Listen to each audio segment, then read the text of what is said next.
आज हम आप लोगों को छठी कक्षा के पाठ नंबर 6 को आओ गिनती करें शीर्षक कविता को समझाने जा रहा हूँ।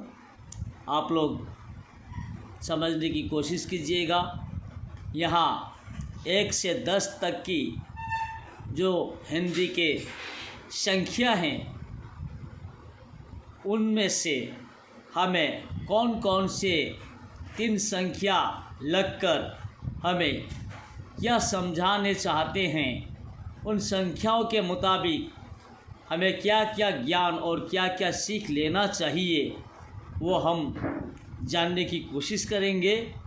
इन्हीं बातों को ये आओ गिनती करें कविता के मार्फत हमें समझाने की कोशिश की गई है।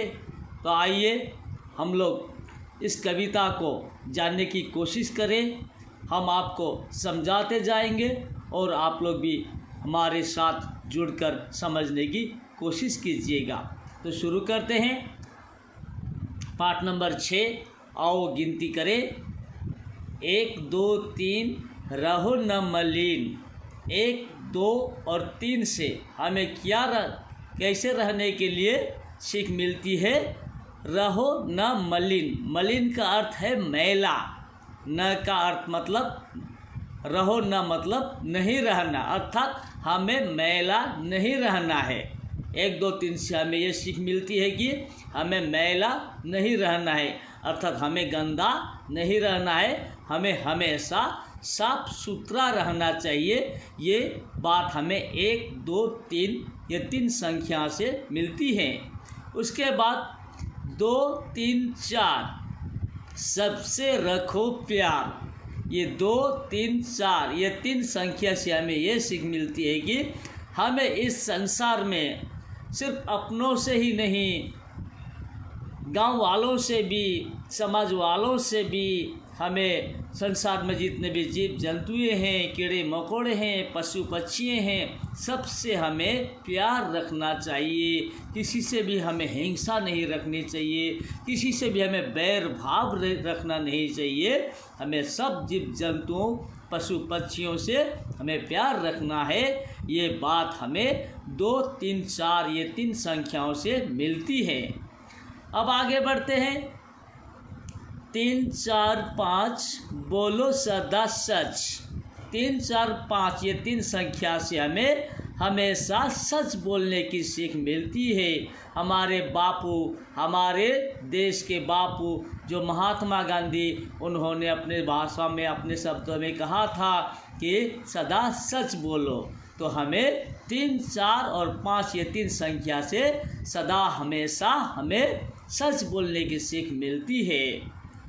तो आगे बढ़ते हैं। 4 5 6 सबसे मिलकर रह। 4 5 6 ये 3 संख्या से हमें सबसे मिलकर रहने की शिक्षा मिलती है, क्योंकि हम सबसे मिलकर रहेंगे तभी ही हम आगे बढ़ सकते हैं। हम अगर हमेशा लड़ते रहेंगे, झगड़ते रहेंगे तो हम कभी अच्छे इंसान नहीं बन सकते। इसलिए हमें 4 5 6 से सबसे मिलकर रहने की शिक्षा मिलती है। 5 6 7 मीठी करो बात। अब 5 6 7 से हमें क्या करने को कहता है। बात मीठी करने को कहता है। अब बात मीठी कैसा होगा। अब आप लोग सोच रहे हैं कि मीठी बात हम कैसे बोले। तो मीठी बात बोलने के लिए हमें मिठाई खाकर बोलने से मीठी बात बोला नहीं जाता।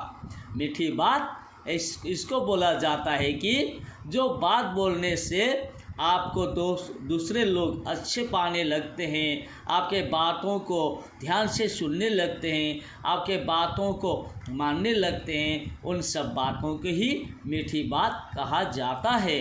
तो 5 6 7 से हमें मीठी बात बोलने की शिक्षा मिलती है।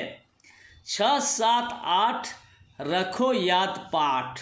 6 7 8 ये 3 संख्या से हमें अपने किताब के हर एक पाठ को याद रखने की शिक्षा मिलती है, क्योंकि अगर हम पाठ याद नहीं रखेंगे तो उस पाठ के अंदर के कोई भी प्रश्न का उत्तर हम कैसे लिख सकेंगे। तो हमें कोई भी कविता हो या कोई भी गद्यांश का पाठ हो, कोई भी निबंध हो, हमें किताब के हर एक निबंध, हर एक गल्प गद्यांश के पाठ और हर एक कविता को हमें याद रखना है। तभी हम ठीक तरीके से किताब से आए हुए कोई भी क्वेश्चंस के आंसर्स लिख सकते हैं। तो 6, 7, 8 से हमें अपने पाठ को याद रखने की शिक्षा मिलती है। 7, 8, 9 दूध देती गौ। 7, 8, 9 हमें क्या शिक्षा देती है कि गाय हमें दूध देती है। यहाँ गौ का मतलब है गाय। गाय हमें हमेशा दूध देती है। तो 7, 8, 9 से जैसे कि गाय दूध देती है, बैल दूध नहीं देता, सिर्फ गाय ही दूध देती है, तो ये चिरसत्य बात है। तो 7, 8, 9 से गाय द्वारा दूध देने की बात ज्ञान हमें मिलती है। और 8, 9, 10 गिनती करो बस। हमने पहले ही बताया था कि 1 से 10 तक की संख्या को लेकर ये कविता में कुछ ज्ञान देने की कोशिश की गई है। तो 8, 9, 10 हमें क्या कहना चाहती है कि हमें गिनती करके ख़त्म करना है, गिनती करना, एंड करना है, समाप्ति करना है। तो हमें ये कविता से 1 से 10 तक के संख्या से इस तरीके के हमें ज्ञान प्राप्त होते हैं। तो आप लोगों को फिर दोबारा हम इसी कविता के क्वेश्चंस आंसर्स हम आपको देने की कोशिश करेंगे। आप लोग हमारे YouTube चैनल के माध्यम से हमारे साथ जुड़े रहिए। हम हर दिन आप लोगों को कुछ न कुछ पाठ को समझाने की कोशिश करेंगे, पाठ के अंदर के क्वेश्चन आंसर्स की सॉल्व करने की कोशिश करेंगे। तो बस आज के लिए इतना ही। वीडियो अच्छी लगी हो तो लाइक कीजिएगा, शेयर कीजिएगा, कमेंट्स कीजिएगा, सब्सक्राइब कीजिएगा। धन्यवाद। जय हिंद।